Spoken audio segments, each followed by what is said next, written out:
Philippines! And hello, Balibagan National High School.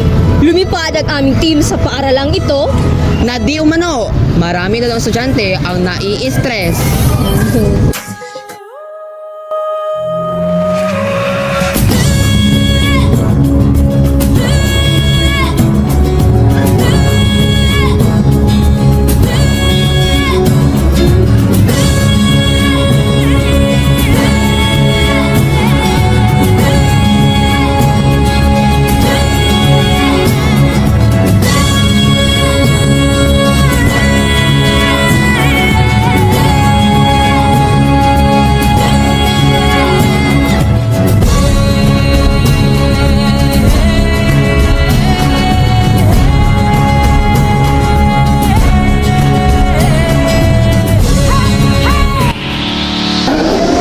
Excuse me, miss. Can I interview you?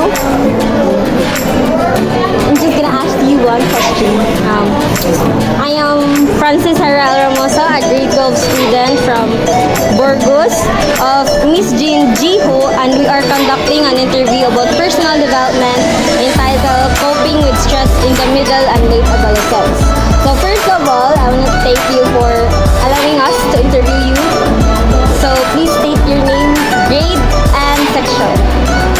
I am Julian Kate Puso and I'm from grade 12 Paterno. In what strand? Rooms. So, I'm gonna ask you a very hard question. The woman was too stunned to speak.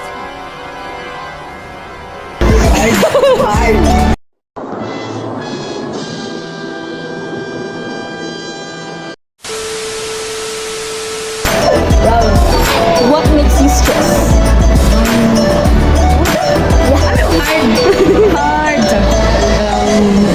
What's making stress is one, time management, then decision. Kay parang sometimes sige kasayop ta. Kasi ito yun kay we have a lot of activity bitaw sa unsay mo nang dito. Kay sa kabuduan-duan bitaw imong mga event, hindi mo ipangapilan, then napay imong family food. Siyempre, as a student, daghan gid kahit na responsibility, grade 12. So, pagkadamay po atong energy. Stress kita kay kailangan gid siyempre academic achiever daw unuhay. Oh, di nang kaya nun bro, stress gid siya as in kay kanang maglisod gid ko kung sa mga time kaya dira dito dira murag kuan mo gid payaso lang mo lawas. So mora to man siguro. Thank you thank you ma'am. So, Miss, are you ready? Yes, I'm ready. Yeah. So, your question goes like this. What makes you stress? Stress is pag-eskwela because daghan sige study, daghan project, assignment, and dungan-dungan ng mga activity like acting or anything else. Ano siya makes and one, di na kayo paka-focus sa mga tayo ban sa kagamay akong grade. Ano siya stress gid ko. That would be all. Yes.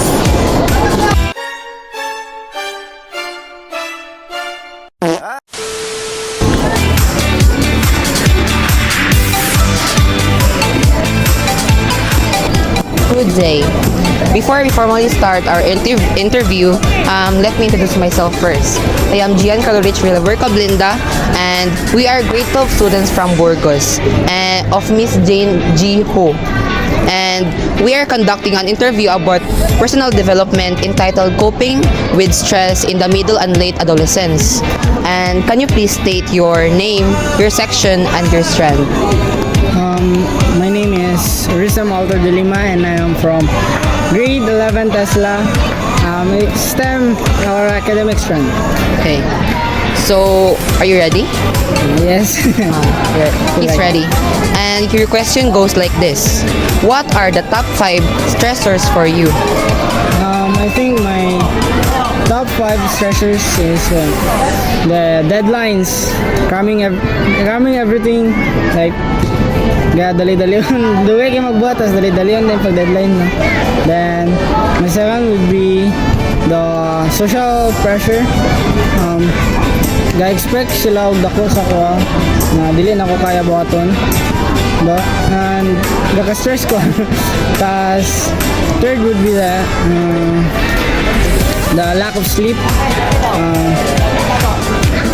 Maka-stress if dili ka tarong magtulog.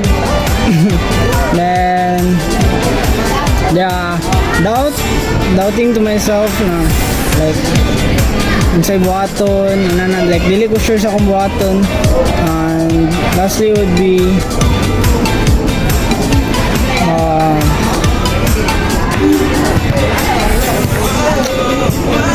maybe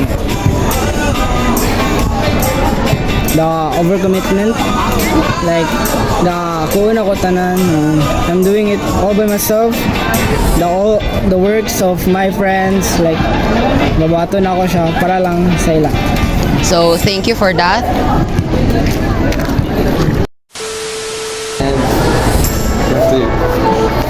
My question for you is, what are the top 5 stressors? What are your top 5 stressors? My top 5 stressors are financial problem, family stress, research, memorizing, and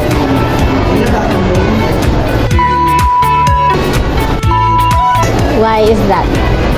because ang kay dagan ka ng kadugangan akong mga problema akong magsayo sa mga sa kaya ako ay leader tas di ko kabalo og handle kung saan sila pa tundo tas ang manager problem din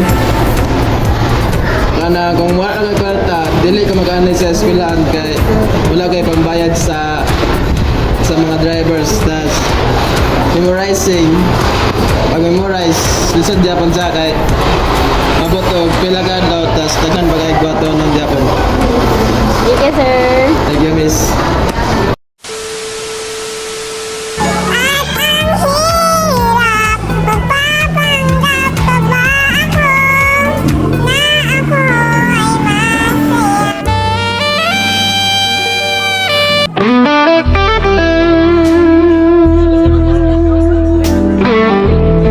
Ako'y kinikilig, bakit kailang malapit ako'y nanginginig. Good day, sir. So, before we formally start our interview, let me introduce myself first. I am Gian Carlorich Villaverca Blenda from Grade 12 Burgos of Miss Jane G. Ho. So, we are conducting an interview about personal development entitled Coping with Stress in the Middle and Late Adolescence. So, can you please state your name, your section, and your strand? My name is Dominic Gago. I'm grade 12. Jacinto DBL Automotive. Okay. So, your question goes like this. How did you overcome or solve your stress or problem? Magdala ko sa basketball, tas gawa sa sa akong problema para hindi na ako mauna-una kung akong problema, tas mag-uban sa akong mga barkada. So, thank you, sir. Nothing beats a Jet 2 holiday. So now, let's continue our interview. So, I am Jericho Bulisa Kaganan, and I am from grade 11 Tesla STEM. So my question for you is, how did you overcome or solve your stress or problem? So, stress doesn't have an easy way or solution, but based on my experience, whenever I encounter that thing, I always go to my safe zone or comfort zone. Like, because whenever I'm in that place, I always feel that I'm at peace, and I feel like there's nothing to worry about or there's nothing to think about. That's it. Indeed. Thank you, Jericho.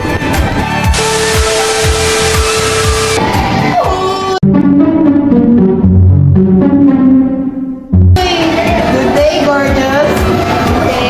My name is Hannah D, and I am from grade 12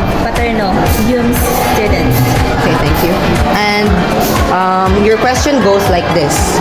How did you overcome or solve your stress or problem? Well, I think stress is definitely something inevitable because it's something that we encounter in our daily lives. But for me, my only way of coping with stress is definitely by spending time with my friends. Like no matter how much I feel stressed or no matter how much problem I have, whenever I'm with them, it definitely doesn't like vanish right away, but it at least lessens the problem or the burden that I am carrying. Thank you for that wonderful question.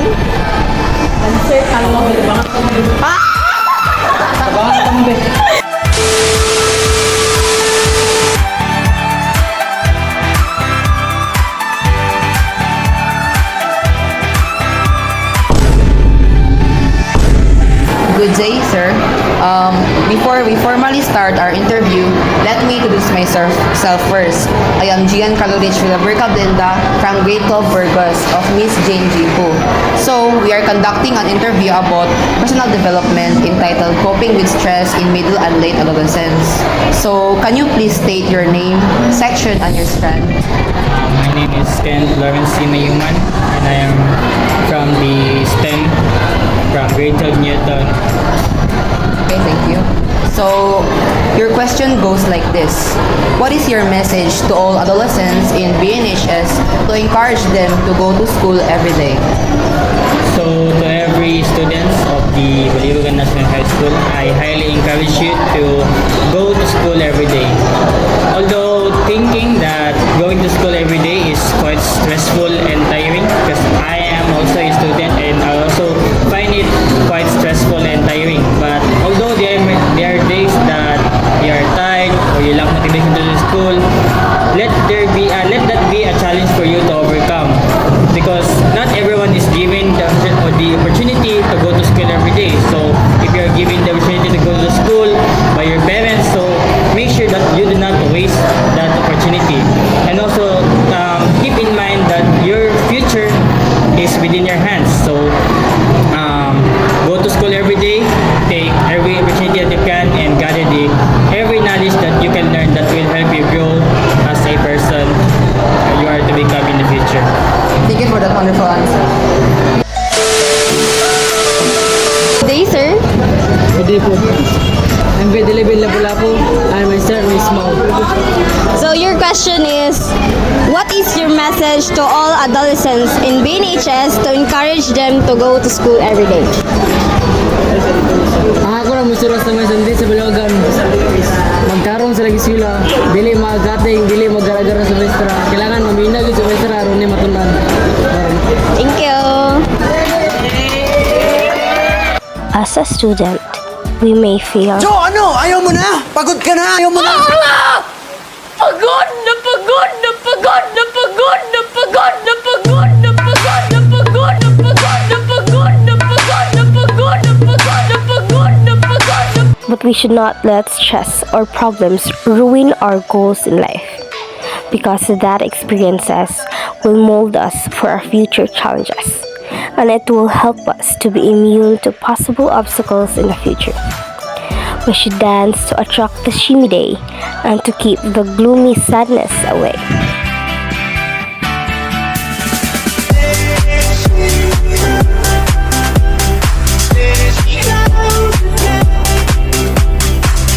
As Winston Churchill says, that success consists of going from failure to failure without loss of enthusiasm.